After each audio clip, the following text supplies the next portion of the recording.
Hello friend, welcome to my YouTube channel. मैं राजागर आपलोक चाइছে आरजेडके টিউটোরিয়াল यूट्यूब चैनल। आज 30 जून रविवार आज रातिपुर 8টা গুরুত্বপূর্ণ খবর এই ভিডিওত পলগতি চাওয়া হোক। প্রথম খবরটি হচ্ছে ধেমাজিত বানপানী, দুই নদীর ভয়ঙ্কর রূপ।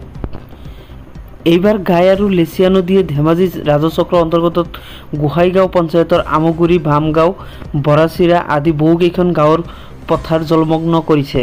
বিশেষকৈ এই নদী দুখনৰ বাৰণী পানীয়ে ধেমাজি মৰিধলৰ পৰা চিচিকল ঘৰলৈ সংযোগী গোহাইগাঁও হৈ যোৱা জলসম্পদ বিভাগৰ এটা গুৰুত্বপূৰ্ণ মথাউৰিত আঘাত কৰাত চপৰা চপৰে খহি পৰিবলৈ আৰম্ভ। ফলত শনিবাৰে পুৱাৰে পৰা উক্ত মথাউৰিটোত ধেমাজি জলসম্পদ বিভাগৰ বিষয়া কৰ্মচাৰীৰ উপস্থিতিত যুদ্ধকালীনভাৱে মেৰামতিৰ বাবে তৎপৰতা অৱলম্বন কৰিছে। জিঅ'বেগ আৰু জিঅ'মেট আৰু বাঁহ দি মথাউৰি সুৰক্ষিত কৰাৰ বাবে উঠি পৰি লাগিছে। লক্ষণীয় যে এই মথাউৰিটো বিচ্ছিন্ন হ'লে ধেমাজি নগৰৰ পাৰ্শ্বৱৰ্তী অঞ্চলত ঘাই নদীয়ে প্লাৱন কঢ়িয়াই অনা আশংকা কৰি স্থানীয় ৰাইজ শংকিত হৈ আছে। পিছৰ খবৰটি হৈছে বিপদে লগ এৰা নাই, পুনৰ 14 দিনৰ ন্যায়িক জিম্মালৈ কেজৰিৱাল। আদালতে পুনৰ ন্যায়িক জিম্মালৈ প্ৰেৰণ কৰিলে দিল্লীৰ মুখ্যমন্ত্ৰী অৰবিন্দ কেজৰিৱালক। দিল্লীৰ সুৰানীতি কেলেংকাৰীৰ গোচৰৰ সন্দৰ্ভত কেন্দ্ৰীয় অনুসন্ধান ব্যুৰোৱে 14 দিনৰ ন্যায়িক জিম্মালৈ প্ৰেৰণ কৰিছে। 12 জুলাই ন্যায়িক জিম্মাতে থাকিব লাগিব মুখ্যমন্ত্ৰী অৰবিন্দ কেজৰিৱাল। 3 দিনীয়া CBIৰ জিম্মাৰ ম্যাদ অন্ত পৰাৰ পাছতে শনিবাৰে ন্যায়ালয়ে এই ৰায় দিয়ে। দিল্লীৰ ৰাউছ এভিনিউ আদালতে জেৰা কৰাৰ বাবে আম আদমি পাৰ্টিৰ নেতাগৰাকীক জিম্মাত লোৱাৰ বাবে অনুৰোধ জনাই CBIয়ে দাখিল কৰা আবেদনৰ শুনানি গ্ৰহণ কৰি 26 জুনত কেজৰিৱালক 3 দিনৰ তদন্তকাৰী সংস্থাটোৰ জিম্মালৈ প্ৰেৰণ কৰিছিল। যোৱা 20 জুনত দিল্লীৰ ৰাউছ এভিনিউ আদালতে কেজৰিৱালক জামিন প্ৰদান কৰিছিল। এই সিদ্ধান্তক দিল্লী উচ্চ ন্যায়ালয়ত EDয়ে প্ৰত্যাহ্বান জনাইছিল। উচ্চ ন্যায়ালয়ে বিচাৰা আদালতৰ এই সিদ্ধান্তত অন্তৱৰ্তীকালীন স্থগিতাদেশ জাৰি কৰিছিল। উল্লেখযোগ্য যে প্ৰায় 600 কোটি টকাৰ সুৰা কেলেংকাৰীৰ সৈতে নাম সাঙুৰ খোৱাত EDয়ে 21 মাৰ্চত গ্ৰেপ্তাৰ কৰিছিল অৰবিন্দ কেজৰিৱালক। প্ৰথমে 9বাৰকৈ EDয়ে চমন দিয়াৰ পাছতো অৰবিন্দ কেজৰিৱাল উপস্থিত নোহোৱাত দিল্লীৰ মুখ্যমন্ত্ৰীগৰাকীক চৰকাৰী বাসভৱনৰ পৰা গ্ৰেপ্তাৰ কৰা হৈছিল। তাৰ পিছৰ খবৰটি হ'ল ডাবল ইঞ্জিনৰ চৰকাৰ, অভিলেখ। বিহাৰত 9 দিনতে ভাগি পৰিল 5খনকৈ দলং। বিহাৰত পুনৰ ভাঙি পৰিল আন এখন দলং। শুকুৰবাৰে বিহাৰৰ মধুবনীত 75 মিটাৰ দৈৰ্ঘ্যৰ নিৰ্মাণাধীন দলং ভাঙি পৰে। যোৱা 9 দিনত ৰাজ্যখনত ভাঙি পৰিছে 9খনকৈ পকী দলং। ইয়াক লৈ নীতিশ কুমাৰ চৰকাৰক আক্ৰমণ কৰিছে RJD নেতা তথা বিহাৰৰ প্ৰাক্তন উপমুখ্যমন্ত্ৰী তেজস্বী যাদৱে। শুকুৰবাৰে তেজস্বী যাদৱে নিজৰ এক্স হেণ্ডেলত এটা ভিডিঅ' পোষ্ট কৰি লিখিছে, 9 দিনত বিহাৰত 5খনকৈ দলং ভাঙি গ'ল। মধুবনী ভূপালৰ মাজৰ বছৰ বছৰ ধৰি নিৰ্মাণ হোৱা দলংখন ভাঙি গৈছে। এই খবৰটো জানেনে? আন এটা পোষ্টত তেওঁ লিখিছে, অভিনন্দন, বিহাৰত ডাবল ইঞ্জিন চৰকাৰৰ দুগুণ শক্তিৰ বাবে মাত্ৰ 9 দিনত 5খন দলং ভাঙি পৰিল। প্ৰধানমন্ত্ৰী নৰেন্দ্ৰ মোদীৰ নিৰ্দেশনাত আৰু মুখ্যমন্ত্ৰী নীতিশ কুমাৰৰ নেতৃত্বত 6 দলৰ ডাবল ইঞ্জিন চৰকাৰে 9 দিনত 5খনকৈ দলং ভাঙি পৰাৰ পিছত মংগলৰাজৰ কল্যাণৰ বাবে বিহাৰলৈ শুভেচ্ছা প্ৰেৰণ কৰিছে। শেহতীয়াকৈ নেপালৰ সীমান্তত ৰাজ্যখনৰ উত্তৰতম অংশত অৱস্থিত মধুবনী জিলাৰ ৱেট থানা অঞ্চলৰ পৰা দলং ভাঙি পৰাৰ খবৰ পোৱা গৈছে। স্থানীয় সূত্ৰৰ পৰা জানিব পৰা মতে ভাঙি পৰা দলংখন 2 বছৰতকৈ অধিক সময় ধৰি নিৰ্মাণৰ কাম-কাজ চলি আছে। কোচি নদীৰ ওপৰত বিহাৰ চৰকাৰৰ গ্ৰাম্য কাম বিভাগে 3 কোটি টকা ব্যয় সাপেক্ষে নিৰ্মাণ কৰি আছিল দলংখন। জানিব পৰা মতে কিছুদিন পূৰ্বে দলংখনৰ এটা খুঁটি ভাঙি গৈছিল।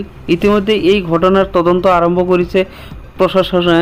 ইয়াৰ উপৰিও দলংখন ক্ষীপ্ৰ মেৰামতিৰ নিৰ্দেশ দিয়া হৈছিল। তাৰ পিছৰ খবৰটি হৈছে যোৰহাটক ৰক্ষা কৰিব নোৱাৰা মন্ত্ৰী পীযুষে সাম্প্ৰদায়িক মন্তব্যৰে টাৰ্গেট কৰিছে কাক? ৰাজ্যৰ পুনৰ সাম্প্ৰদায়িক ৰাজনীতিৰ ঘৃণা বজাৰ খোলা হৈছে। নিৰ্বাচনৰ ফলাফল কংগ্ৰেছে 3খন আসন লাভ কৰাত গাৰ জলত থাকিব পৰা মুখ্যমন্ত্ৰীৰ লগতে সতীৰ্থ মন্ত্ৰীগণ। সেই অসহ্য পুৰণি থাকিব নোৱাৰি যেন মুখ্যমন্ত্ৰীৰ লগত তেওঁৰ সতীৰ্থৰ মন্ত্ৰীগণে পুনৰ আৰম্ভ কৰিছে সাম্প্ৰদায়িক ৰাজনীতি।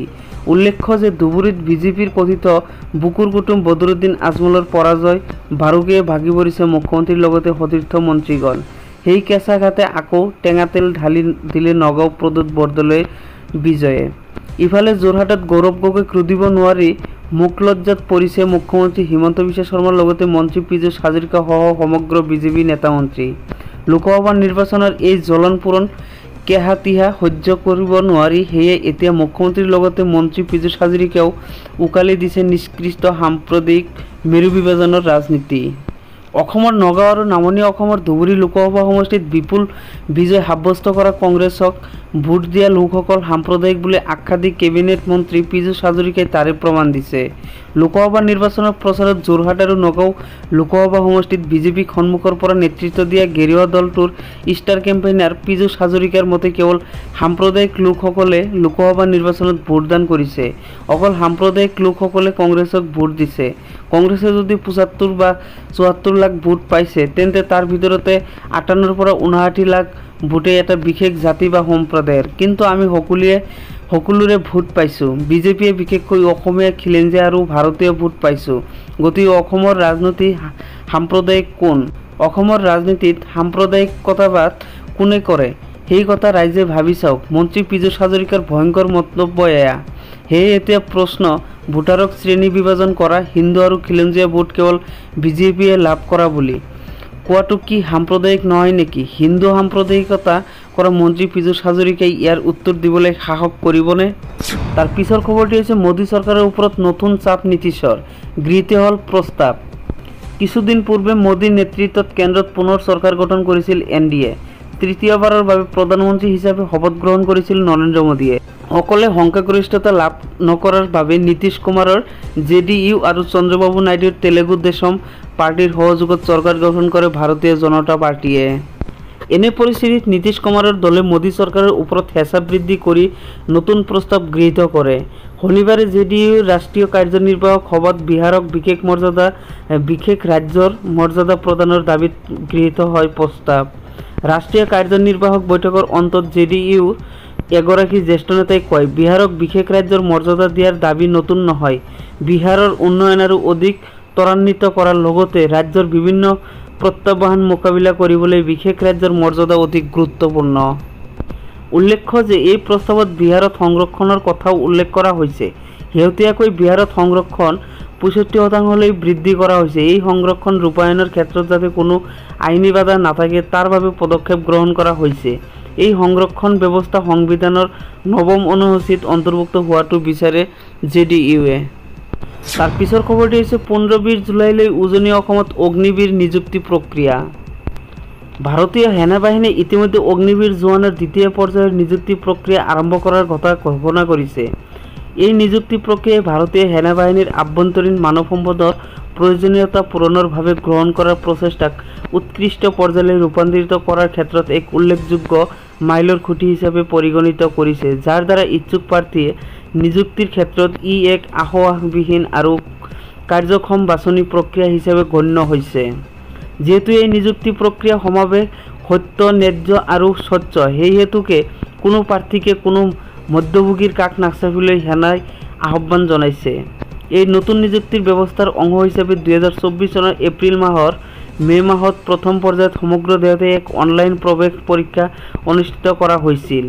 উল্লেখ্য যে ইতিমধ্যে ভাৰতীয় সেনাৰ অফিচিয়েল ৱেবছাইট www.joinindianarmy.nic.in ত শ্বৰ্টলিষ্ট কৰা প্ৰাৰ্থীসকলৰ ফলাফল আপলোড কৰা হৈছে।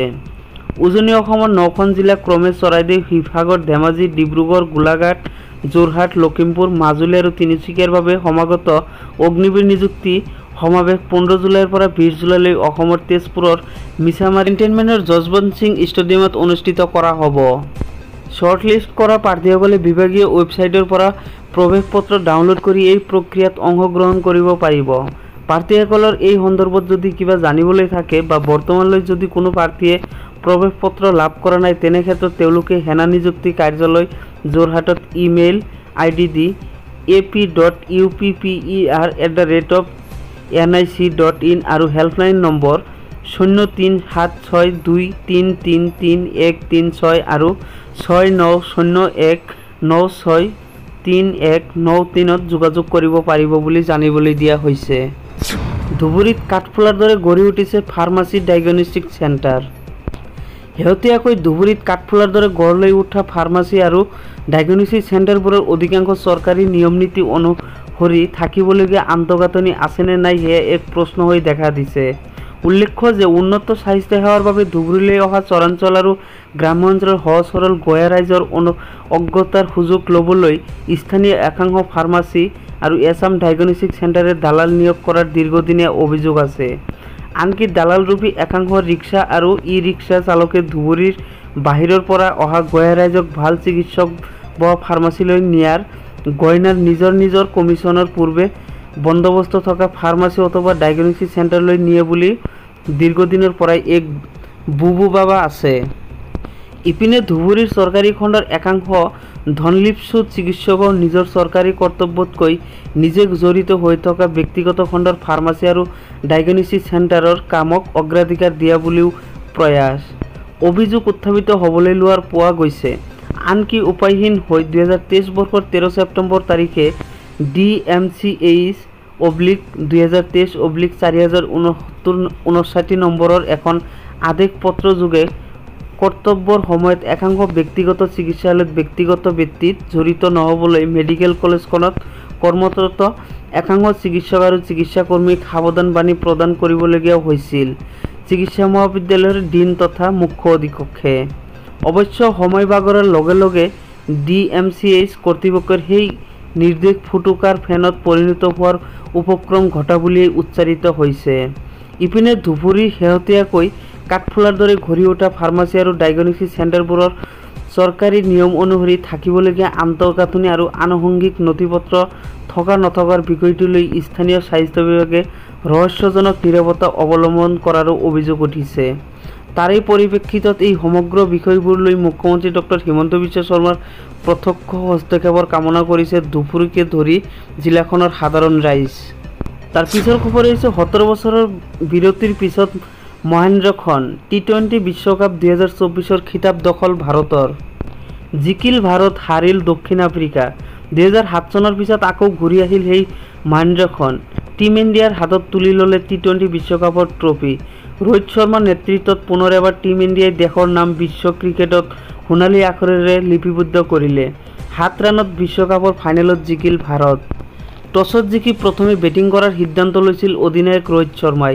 ৰোহিত শৰ্মাৰ এই সিদ্ধান্ত আছিল 100% শুদ্ধ, কিয়নো ইতিহাস সাক্ষী আছে যে বিশ্বকাপ টি-20ত টছত জিকি প্ৰথমে বেটিং কৰা দলটোৱে হৈ আহিছে চেম্পিয়ন।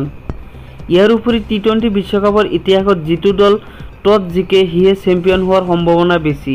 এইখিনিতে উল্লেখ কৰা প্ৰয়োজন যে 2007 চনতো ভাৰতে প্ৰথম বেটিং কৰিয়েই জিকিছিল বিশ্বকাপ। আজিৰ মেচখনত প্ৰথমে বেটিং কৰি ইণ্ডিয়াই দক্ষিণ আফ্ৰিকাত বান্ধি দিছিল 176 ৰানৰ লক্ষ্য। এই লক্ষ্যৰ পিছা কৰি দক্ষিণ আফ্ৰিকাৰ দলটোৱে সংগ্ৰহ কৰে 169 ৰান। ভাৰতৰ হৈ সৰ্বাধিক ৰান সংগ্ৰহ কৰে বিৰাট কোহলীয়ে। 59টা বলত 76 ৰান সংগ্ৰহ কৰে বিৰাটে।